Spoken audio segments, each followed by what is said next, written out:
السلام علیکم۔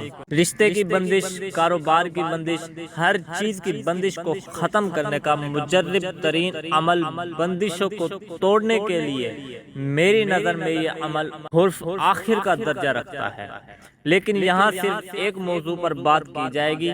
طریقہ کار وہی رہے گا، ہر کام کی نوعیت کا رشتے کی بندش کھولنے، صرف رشتہ ہی نہیں بلکہ جس جگہ رشتہ کرنا چاہتے ہیں اسی جگہ سے ہی رشتہ ہوگا انشاءاللہ۔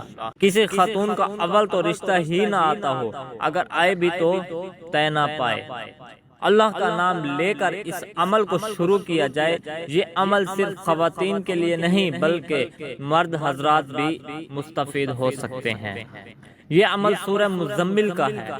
سورہ مزمل بندش کے توڑ کے لیے بے حد مفید ہے۔ صبح سورہ مزمل 11 مرتبہ پڑھیں اور شام کو بھی سورہ مزمل 11 مرتبہ پڑھیں۔ نماز کی پابندی ضروری ہے۔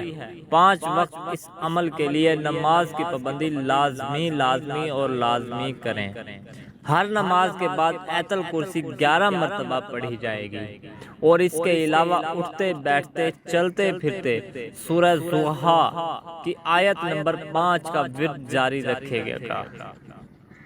وَلَسَوْفَ يُعْطِيكَ رَبُّكَ فَتَرْضَىٰ۔ اس آیت کا ورد کرتے رہیں، اٹھتے بیٹھتے چلتے پھرتے کرتے رہیں۔